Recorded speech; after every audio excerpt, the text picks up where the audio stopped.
This is CGTN, China Global Television Network.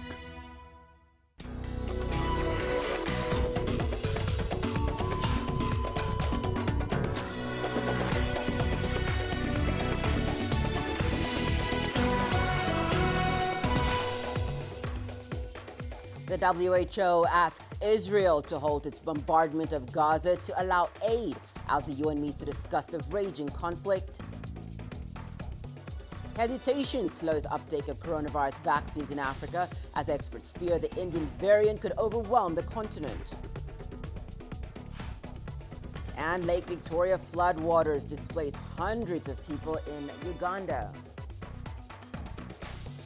Hello and welcome. You're watching Africa Live. We're coming to us from Nairobi. I'm Hannah Viviers. Here with the latest in business. It's Rama. Thank you very much, Hannah. Here's what's coming up in the course of the hour. South Africa's Monetary Policy Committee holds its policy rate unchanged despite a rise in inflation. And Tunisia's unemployment rate is now close to 18% in the first quarter of 2021. We'll have the data on those stories and plenty more coming your way in the course of the hour. For now, let's start with the latest in current affairs with Hannah. Thanks for that, Rama. We'll see you in a bit. We begin the news hour with the World Health Organization calling on Israel to halt its bombardment of Gaza to allow aid to a devastated health system. It says a United Nations convoy is ready to take humanitarian staff and aid into Gaza if Israel allows it to get through. The aid includes COVID testing equipment and 10,000 doses of the Sinopharm vaccine. Israel's attacks continue for an 11th day with more than 100 airstrikes in the north of Gaza early on Thursday. 230 Palestinians have been killed so far and 12 people have been killed in Israel. Emily Rose, an Israeli journalist in Tel Aviv, has more. If we look at the media reports and what the Israeli government and military has been saying in the past 24 hours, they say that they're insistent on continuing the fighting until they have achieved all of their military goals. But if we look at the background, it seems to be that there's extreme pressure on the Israeli prime minister, particularly from President Joe Biden, who expressed, and this is according to Israeli media reports, that he sees and expects the fighting to end within the next couple of days. So now Hebrew media is reporting that we could see a ceasefire between the two sides by Friday, that is within the next 24 hours. Though I do have to caution here that even just in the past few hours, we have seen rocket siren alerts across the Israeli southern towns, sending residents running for bomb shelters, and heavy bombardment and tit-for-tat clashes on both sides. So if there's a ceasefire in the works, it's so far just behind closed doors. It's not being felt by the sides on the ground. The UN's General Assembly has been debating the conflict after the U.S. repeatedly blocked action in the Security Council. China currently holds the presidency of the UN Security Council and has been pushing for a statement calling for a ceasefire. As the rotating host of the Security Council, China sees the response to the current Palestine-Israel conflict as its top priority. State Councillor and Foreign Minister Wang Yi chaired the emergency public meeting of the Security Council on the conflict, where he put forward China's views and propositions. China has made every effort to push for a unanimous action on this issue within the Security Council. But due to obstruction from the United States, the Council has not reached an agreement so far. The Chinese government's Middle East envoy Zhai Jun spoke on the phone with officials from both Palestine and Egypt on efforts to end the hostilities. Beijing has called for an immediate ceasefire and says it is committed to a Palestinian state alongside Israel. Zhai is also expected to speak with officials from Israel, Russia, the United Nations, and the European Union. Meanwhile, CGTN correspondent Nur Harisin interviewed Fawzi Barhoum, the spokesperson of Hamas. He talked about Hamas's stance on current situation. What is the current position of Hamas in the Gaza Strip regarding this continuous military escalation? We are in a state of self-defense and responding to this aggression in order to protect the children of Palestine, the children of Gaza, and civilians from the Israeli occupation. The battle is still at its most intense. There is continuous Israeli aggression, and on the other hand, there is a resistance that seeks to defend the people and protect women, children, and the elderly from this aggression. Can you tell us what is the latest development regarding the ceasefire, and will Hamas agree to conclude a truce with Israel now? The truce or ceasefire is considered a rest for the enemy in order to renew their bombing and aggression. But we want to end this aggression against the Palestinian people completely, in all its forms. There's no equivalent force, so this is a unilateral aggression. And the resistance with its tools and missiles works to repel the aggression and protect our land and our holy sites from any Israeli aggression. Let's now turn our attention to the COVID-19. The Malawian Health Ministry says it has destroyed close to 20,000 AstraZeneca vaccine doses from the COVAX facility. The vaccines are said to have expired 18 days after arrival in the southern African nation. The Malawian health officials, while incinerating the vaccines, say that it was against government policy to administer expired drugs to citizens. The manufacturers, Serum Institute of India, have declined to comment. The African Union, however, at the point of donation had said that the jabs were safe for use until mid-July. The Africa Centers for Disease Control and Prevention Director John Kerasong had urged member states previously not to waste vaccines donated to them. Malawi says that 80% of the 102,000 doses backed had already been administered to its population. We didn't want to throw away even a single vial. But because the vaccines were expired, we couldn't keep them in the system. A statement came from WHO which said, no, even if it was expired, we still could use it. But as a country, we had already made a decision that we're not going to use any expired vaccine, because literally it is against the policy, our government policy, in terms of issues of expired drugs. So it is not just about the AstraZeneca vaccine. Authorities in Zimbabwe have confirmed several cases of the COVID-19 variant that was first reported in India. The government has now directed that all visitors from India will have to be quarantined upon arrival. Farai Mokutia reports. The country's vice president, who is also health minister, retired General Constantino Chiwenga, said the cases were detected amongst a group of people in Ikwekwe, a town in the country's Midlands province. They had reportedly come into contact with a student who returned from India on the 29th of April. The government has announced new containment measures that will see travellers from India subjected to COVID-19 tests upon arrival, even if they have a COVID-free certificate. They'll also have to undergo mandatory quarantine at their own cost. Zimbabwe has managed to keep its coronavirus infection rates low in recent weeks, and it has also stepped up a nationwide vaccination drive. As at May 19th, the country had recorded 38,612 cases, 1,583 deaths, and more than 605,000 people had been fully inoculated. Over 239,000 people have received their first dose of vaccines. The country has so far approved the use of 5 vaccines and is currently administering 3, Sinopharm, Sinovac, and Covaxin. Farai Mokutia, CGTN, Harare, Zimbabwe. Well, the first case of the COVID-19 variant from India has also been reported in Zambia. During a briefing in the capital, Lusaka, the Ministry of Health said that the Indian variant had been detected in a man who had recently traveled to India. That man has since been isolated and is being monitored.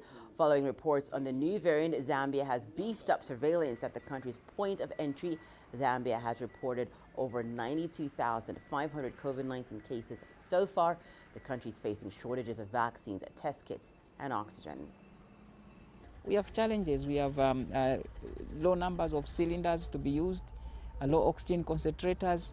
So really, oxygen supply is the major challenge which we have. The commodities, in terms of drugs, we have enough drugs. In terms of PPE, right now we are safe with PPE. Then the testing is also another challenge. We need more test kits to be available, the PCR-based test kits. These are the major challenges. Human resource, we are okay. We have trained a lot of people in managing COVID, but they cannot manage COVID if they don't have the supplies that they need. So we need, of course, more of oxygen availability. Just like any country which is fighting COVID, oxygen is a major, major challenge. Well, it's time now for us to take a short break. More news when we return.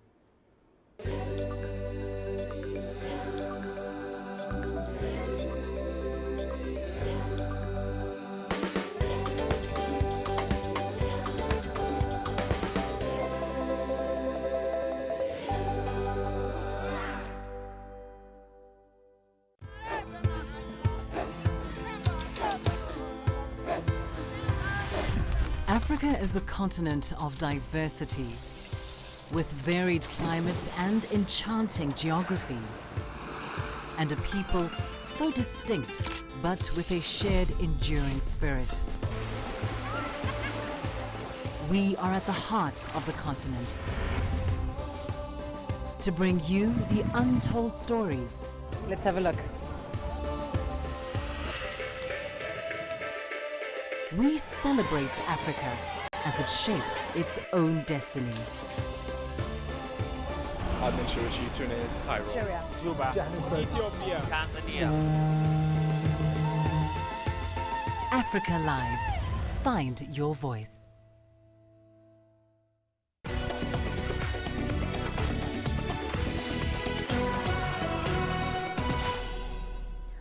Welcome back. You're watching News Making Headlines right here on Africa Live. We go to Uganda, where the world's second largest freshwater lake has burst its shores again, displacing hundreds. This is the second time that the water levels on Lake Victoria have risen above the shoreline over the past year. CGTN Hilary Ayesiga reports. This is Gaba Market on the shores of Lake Victoria. It is gradually going under. Hundreds of vendors have been displaced. The floods displaced us from the market. We've lost money and property, but we are still worried that we may not stay here for long. The water levels are rising. The Uganda Red Cross Society is warning of more flooding. If they harbor near the water body, when the water wants to reclaim its space, it basically has to wash away people. So guiding on settlement is a very good intervention, and the government needs to scale it up.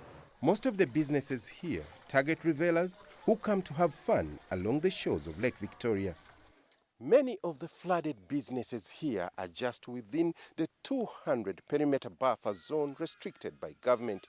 Local authorities are now advising business owners to move further away from the expanded lakeshore. Experts blame the recent rise in water levels on increased rainfall. We have water flowing in from the rivers and swamps that lead into this lake. And then we have water evaporating from the surface of the lake. And then we also have rain that actually falls direct onto the lake. And that's what causes the water levels to rise. The scientists argue that climate change is also partly to blame. They say the forests and swamps, which regulate the flow of water into the lake, are being degraded. This results in silting of the lake, causing the water to rise above the normal levels. The government and humanitarian agencies are now working on relocating people. We are encouraging people to relocate to safer grounds, and like I said, those that we mapped and realized were at risk, we went in to sensitize them and inform them about the upcoming disasters. Last year, the Ministry of Water and Environment was forced to open gates at Naluvale Dam to bring down the water levels. They are now proposing the same measures to bring down the rising water levels. And as they embark on the process, the affected residents are hoping that in a few months' time, normalcy could soon return to their lives. Hilary Ayesiga, CGTN, Kampala, Uganda. Let's head over to West Africa, where Interpol recently announced that it was creating a new cybercrime operations desk to boost the capacity of 49 African countries to fight cybercrime. One of those countries is Nigeria, where the level of cyber-related criminal activities is among the highest in the world. The announcement by the international police body comes at a time when authorities in Nigeria are also stepping up their fight against cybercrime. CGTN's Adeji Badmus reports. If there's one thing that keeps Nigeria's anti-graft body busier these days, it is internet fraudsters. Hardly does a week goes by without the Economic and Financial Crimes Commission, EFCC, announcing massive arrests. In the last 1 month alone, we have arrested like 300 cyber criminals across the Federation, which is something that I'm particularly worried about. Despite the best efforts of the EFCC, the rate of cybercrime in the country is still on the rise. The number of cyber criminals, locally known as Yahoo boys, is increasing, and they are becoming more daring in their criminal activities. African security think tank, the Institute for Security Studies, ISS, estimates that commercial banks in Nigeria lost a cumulative $39 million to cybercrime in 2018 alone. Law enforcement and the judicial system is one of the key reasons why cybercrime continues to grow across the country. When people commit crime and there are no consequences for the crime, they continue to commit that crime. We are not doing enough when it comes to the legal framework to deal with some of this crime.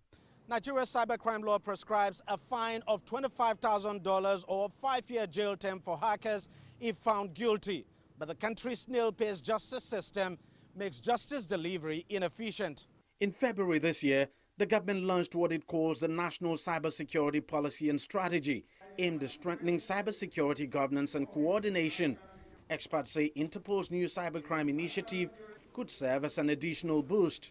This new policy creates a more robust approach where a center can coordinate everything that needs to be done when it comes to cyber infrastructure, cyber security and national infrastructure. So having Interpol here and also working with the government, I think it's a plus for us. And we, like I said, we need every help we can get at this time.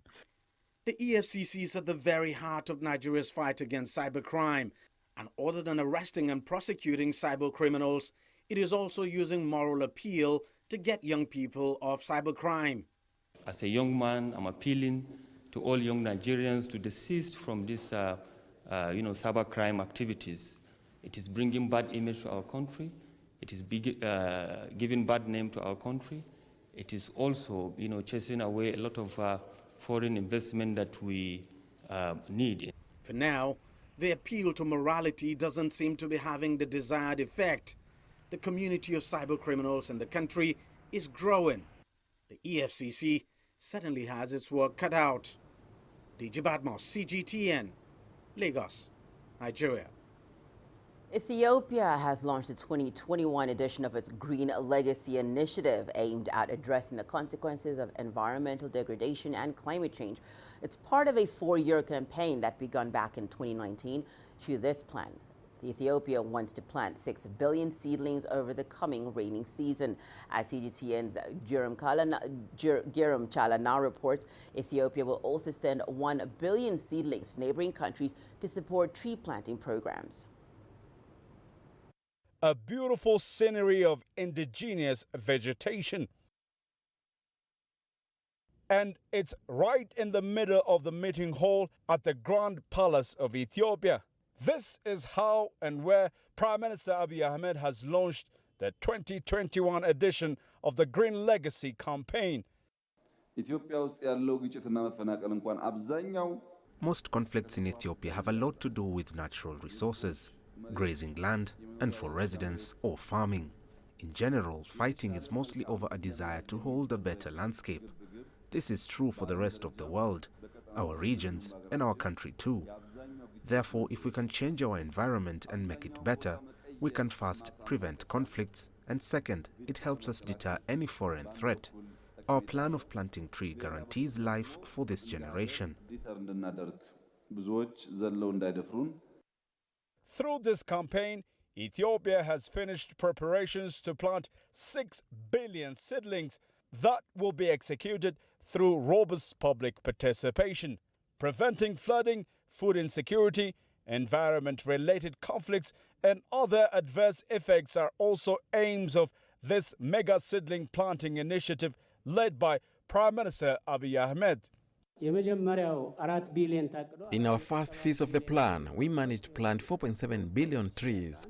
Then about 20 to 21 million people participated. The following year we had planned 5 billion, but successfully planted 5.9 billion seedlings.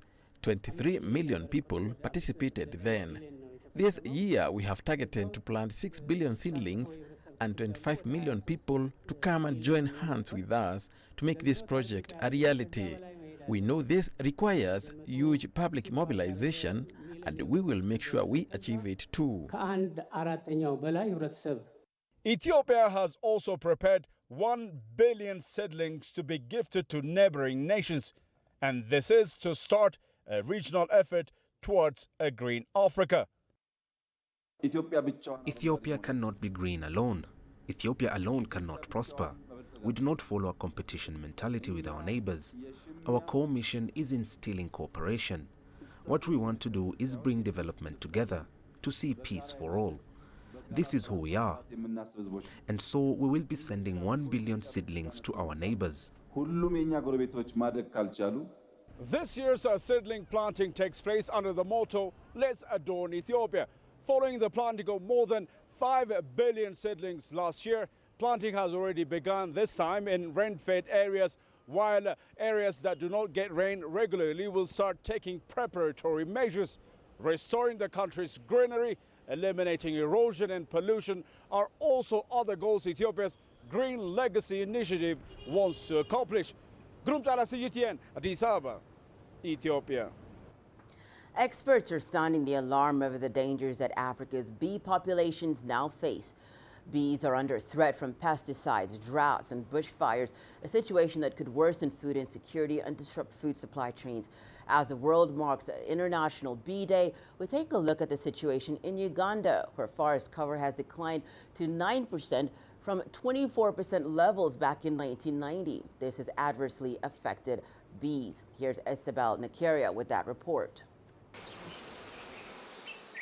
Tadeo Balisangar is breeding bees at his farm in the Kabarole district in western Uganda and is planted enough trees and plants to ensure their productivity. With over 50 beehives, Tadeo says building the right environment for bees provides the insects with proper nutrition. Bees visit flowering plants to feed on nectar, which they use to make honey, a source of livelihood to Tadeo. And as they gather nectar, they also pollinate crops to produce seed for food production. While western Uganda's cool mountainous forests are the perfect environment for beekeeping, populations here are still under threat. Bees visit more plants than we know. And the good thing with bees is that they will even use the weed plants. The plants which we have been thinking are useless, but you find the bees making them very useful to you. The Food and Agriculture Organization says increased plant cover improves the nutrition of pollinators like bees and also boosts crop yields.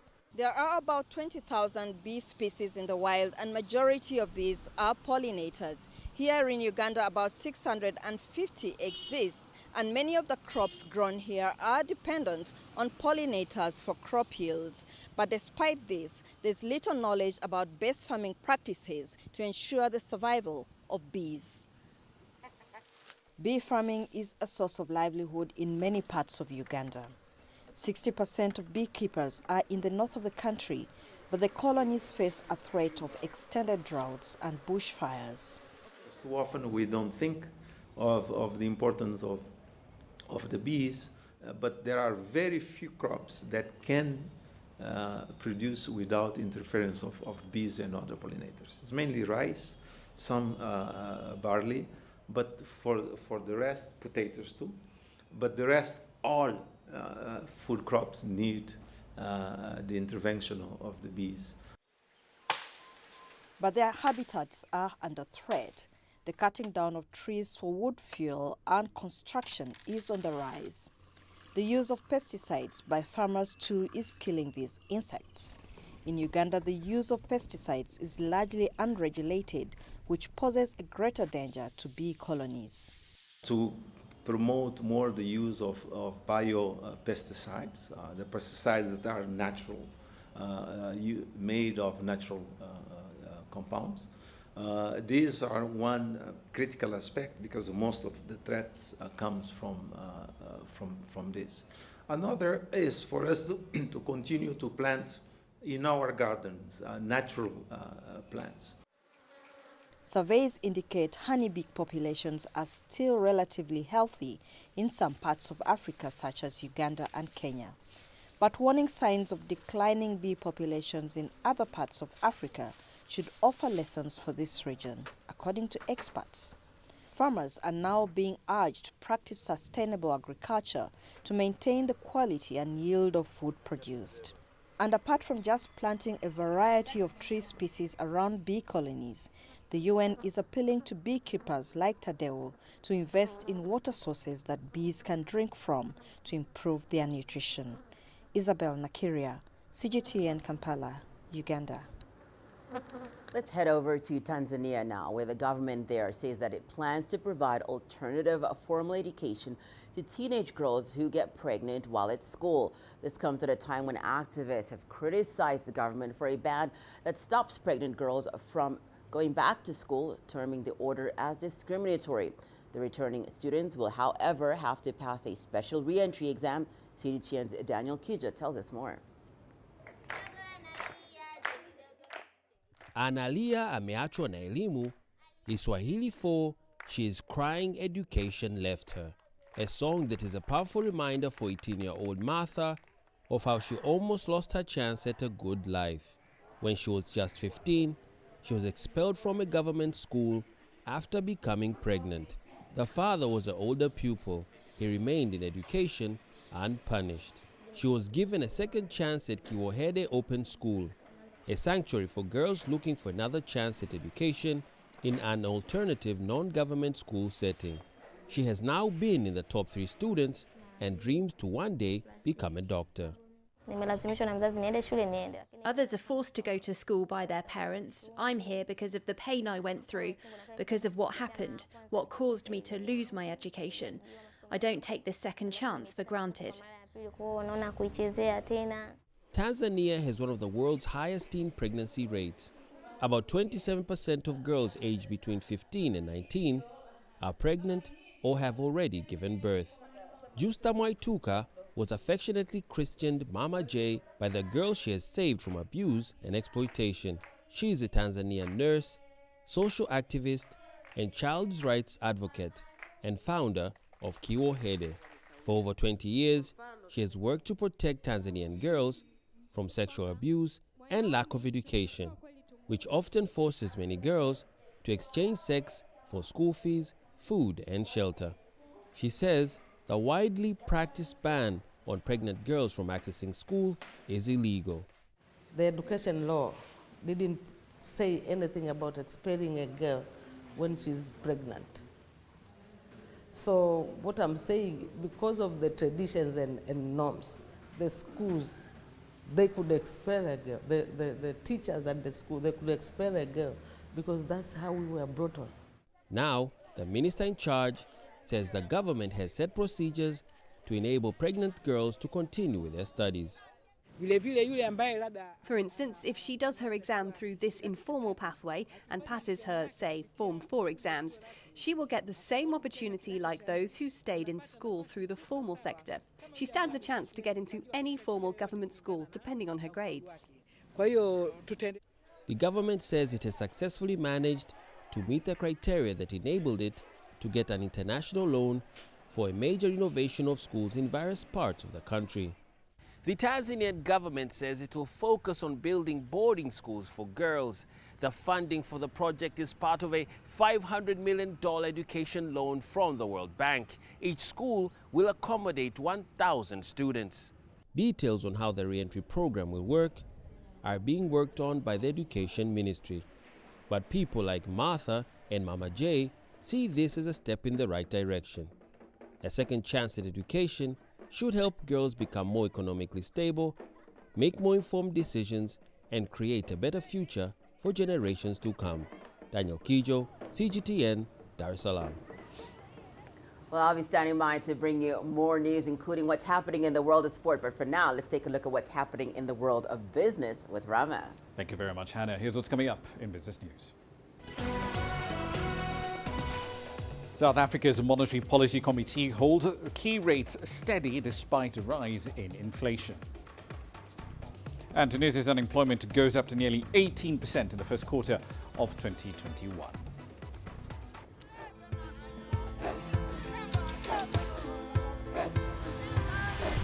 Africa is a continent of diversity, with varied climates and enchanting geography, and a people so distinct, but with a shared enduring spirit. We are at the heart of the continent to bring you the untold stories. Let's have a look. We celebrate Africa as it shapes its own destiny. Adventure, Tunis, Cairo, Sharia, Juba, Johannesburg, Ethiopia, Tanzania. Africa Live. Find your voice.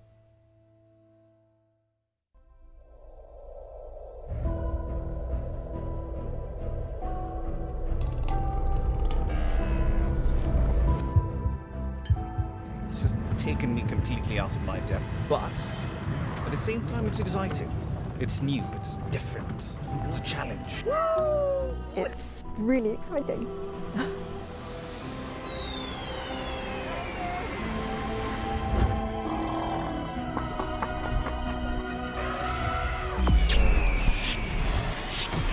Over the last 14 hours of rain.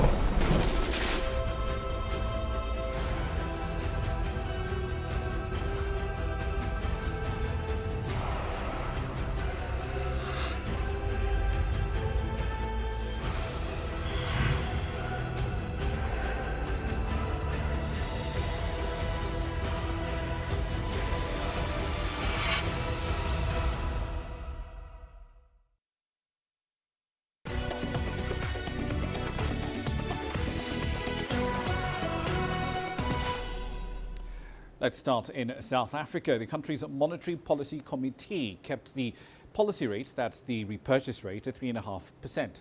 The decision by the 5 members of the panel was unanimous, and it's the exact same decision they took back in March. Now, the key rate remains at the lowest level since it was introduced back in 1998. The Reserve Bank left its repo rate unchanged as part of broader efforts to shore up an economy that's been badly hit by the COVID-19 pandemic. The South African Reserve Bank governor said that the decision was unanimous, indicating that all 5 members of the MPC voted to keep the repo rate pretty much exactly where it's been since July 2020. The decision was in line with a medium forecast of 19 estimates in a Bloomberg survey that was done prior to this decision being made, all of which indicated no change would be made to the policy rate. On to West Africa, where the Central Bank of Nigeria has extended indefinitely its Naira for Dollar scheme for diaspora remittances, which was introduced a few months ago. As CGTN's Kelechi Mekalam now explores, the scheme was set up in order to sustain foreign exchange liquidity in Africa's largest economy, which has been negatively hit by the pandemic and a decline in oil revenue. Businessman Idris Abdullahi is one of many Nigerians cashing in on the central bank's Naira for Dollar scheme. He's a recipient of diaspora remittances. Friends and family who live abroad send money to their loved ones through his domiciliary account. Idris has earned well over $600 since the Naira for Dollar initiative took off. A very good experience so far. Well, it's a welcome idea, and who doesn't want more money? Personally, I've been talking to more friends to see if they can talk to people they have back there so that, so that I'll get more money. Nigeria's central bank launched the Naira for Dollar scheme in March this year, an incentive to boost foreign earnings by encouraging official forex transactions. The scheme was scheduled to end May 8th, but the Apex Bank has announced an indefinite extension, meaning people can continue earning 5 Naira reward on every dollar received through international money transfer channels. Because of our heavily dependent economy status, most of the things that the FMCGs, that's fast-moving consumer goods that we can produce, most of them we import, and then some of them we, the raw materials are imported. So there's a heavy demand for dollars, for forex, by manufacturers. Nigeria as a country needs to explore other avenues for forex. The first of them that come to mind is the ease of doing business. We need to increase our processes. We're talking about regulations. We're talking about contract enforcement. We're talking about other issues. Diaspora remittances is Nigeria's second major foreign exchange source after crude oil. According to the World Bank, the inflow dropped from $23.55 billion in 2019 to $17.2 billion in 2020, a reflection of the impact caused by COVID-19 on income of Nigerians living abroad. Experts believe that while the Naira for Dollar scheme will improve forex earnings, the government would need to prioritize diversifying forex earning sources. Kelechi Mekalam, CGTN Abuja, Nigeria. From West Africa to East Africa, Kenya to be specific, where the President, Uhuru Muigai Kenyatta, has opened the new Lamu port. That facility will eventually have 32 berths upon completion. The first phase of the project, consisting of 3 berths, has been constructed by the China Communications Construction Company. The Lamu port in coastal Kenya is part of the government's key infrastructure projects. It's also part of the Lamu Port South Sudan Ethiopia transport corridor, better known by the acronym LAPSET. Now, Colonial Pipeline has confirmed that it paid a $4.4 million ransom to the cyber criminal outfit responsible for taking the U.S. fuel pipeline offline. The pipeline's bosses authorized the payment because of uncertainty over how long the shutdown would continue. The 8,900-kilometer pipeline carries 2.5 million barrels equivalent a day and 45% of the East Coast supply of diesel, petrol and jet fuel. The U.S. government has recommended in the past that companies do not pay criminals for ransomware attacks in case they invite or provide an even stronger incentive for further hacks in the future. Colonial Pipeline took itself offline on Friday, the 7th of May, after the cyber attack. In return for the Bitcoin payment, the company received a decryption tool so that it could unlock the systems compromised by the hackers, although that was not enough to restart systems immediately. The founder of TikTok owner ByteDance, Zhang Yiming, has declared his planned departure as CEO of the tech firm. In a memo to employees, he told the firm that he will be succeeded by the firm's human resource chief, Liang Rubo, whom he called an invaluable partner. He also said that the decision came as a result of months of deliberation, citing his lack of managerial skills and his personal preference for solitary activities. Zhang added he would be working with his successor over the next 6 months in a bid to ensure a smooth transition does take place. The move represents the biggest corporate shakeup in ByteDance since its startup back in 2012. The company has since then become a global social media force with a workforce of about 100,000 people around the world. Away from China and into the EU, member states over there have agreed to reopen the bloc's borders to travellers who've been fully vaccinated against the coronavirus. In a meeting in Brussels, they also agreed to raise the threshold for declaring a country to be unsafe. But these new rules will still exclude travellers from much of the world who are yet to be vaccinated. And the EU has yet to agree as well on a common health certificate that will allow people to travel more freely within the Union. More talks on that are scheduled for Thursday, with tourism-dependent countries desperate to free up travel before the summer season. Non-essential travel in the EU from all but a handful of countries has been banned for the better part of a year. Back into China, it's one of China's key pilot zones for the digital yuan. From hospitals to shopping malls, metro stations, residents of Shanghai are now saying they're starting to get used to the country's official central bank digital currency. Ying Junyi reports. After 3 months of renovation, Jing'an District's Zhenning Wet Market introduced a smart system for real-time data management of things like food traceability and safety. The most recent addition to the setup has been a digital yuan payment system for the merchants there, the first of its kind in the city. Many local residents are finding it easier to use than they thought it might be. I applied for the digital RMB using an invitation link from my friends who work for banks, and I got the app download after 2 days. The city is now partnering with 6 commercial banks to explore the use of the digital yuan.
Shishi noted that his government believes in employment recovery in the wake of the COVID-19 pandemic. He also urged the private sector to contribute to job creation. It's true that the job market is facing a crisis and that our youths cannot find opportunities. However, we're trying to give hope to the unemployed people through training and private initiatives. Tunisia is facing an economic and social crisis, which has been exacerbated by the COVID-19 pandemic. Yet, we're still confident that the economy will revive and jobs will be created. According to the National Institute of Statistics in Tunisia, the unemployment rate among men increased by 0.6 points to 15%, while for women the rate decreased by 1.1 points to 23.8% in the first quarter of 2021. The unemployment rate among the youth hit 40.8%, 40.4% among men, and 41.6% among women. According to the IMF, the economic shock in Africa was felt more dramatically than elsewhere, since the African economy is highly dependent on foreign trade. Experts say Africa's financing needs are estimated at $400 billion. Aden Shawishi, CGTN, Tunis. I'll leave you there for the time being, but I'll be back at the top of the hour. In Global Business, we'll be examining the move by investors in the East African crude oil pipeline to sign the latest agreement that's expected to spur the commencement of this particular project. But some key questions do remain unanswered. A key one being, where's the funding coming from and at what cost? We'll have some answers for you on that live from Dar es Salaam at 1800 GMT. Hannah will be back with more news in 60 seconds. The greatest journeys, the greatest sights, the greatest adventures. Here in Qanater, this weir allows the locals to walk on water. We're far more than just TV news. We're your passport to the wonders of Africa. To bring you stories of struggle, survival and hope.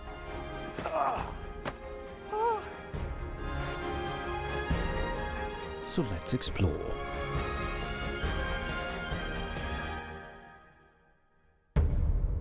CGTN. See the difference. Join us in Global Business and see Africa through our eyes.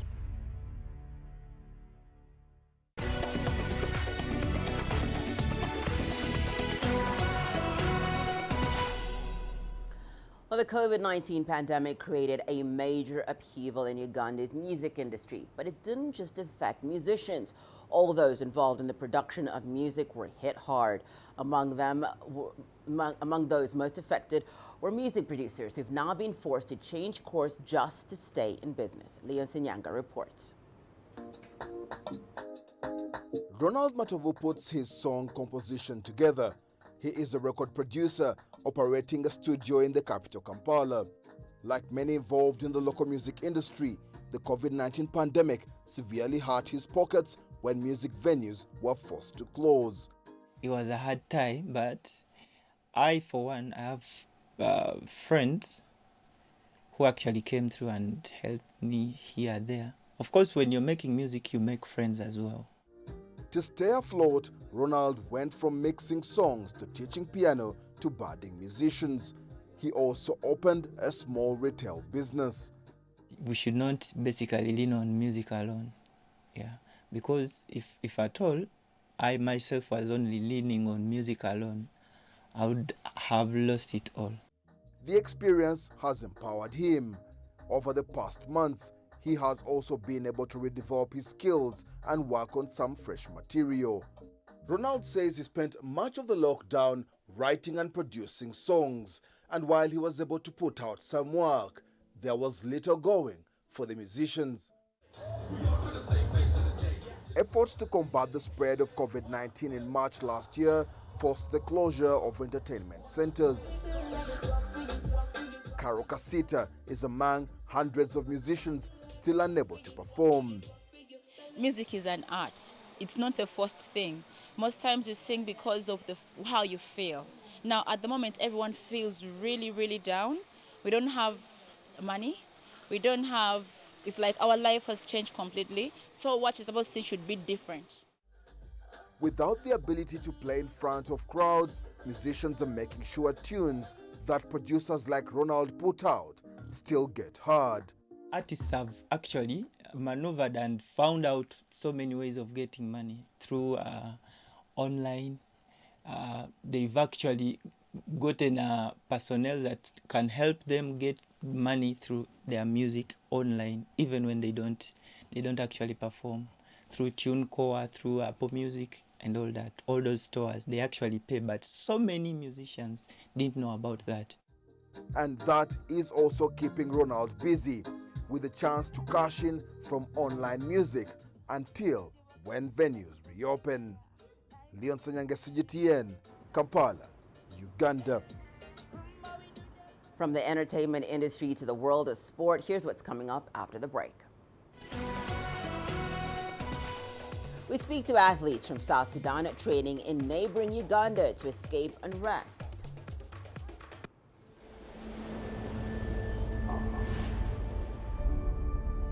How would you create your legend? On the fields, on the tracks, in the arenas of Africa. Were you born to be a player? Could this moment be yours?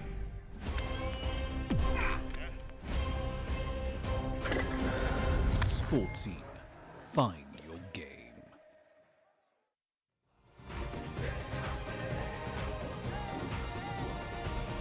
Africa Live. Find your voice.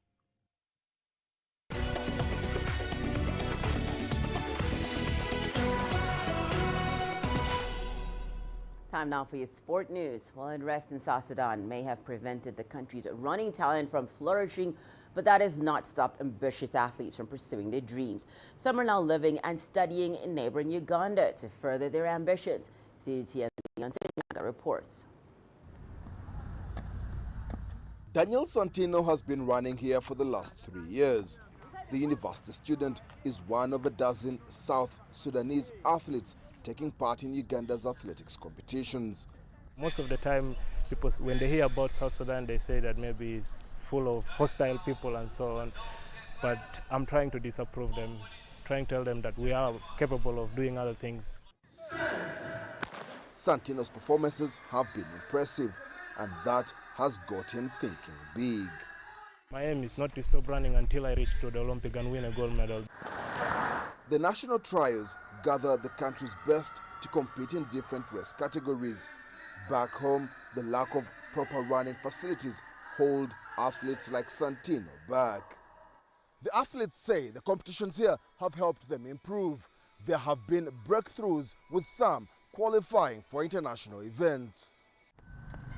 Abraham Chuot will represent South Sudan at the 2021 World Junior Athletics Championships in Kenya.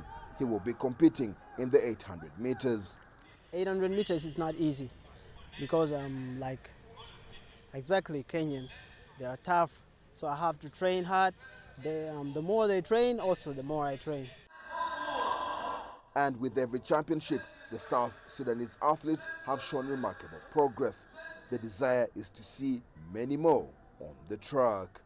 Without any progress, some of our athletes could have not made that qualifying time, and some could have not been near to the qualification time. So there is very good progress which is going on, and indeed if we continue like this, I hope people will hear us in short time. Success may not be too far for these runners. A couple of race victories have raised their status. With the possibility of numbers growing, South Sudan could soon be the next athletics powerhouse in East Africa. Leon Sonyange, CGTN, Kampala, Uganda. On the basketball court, America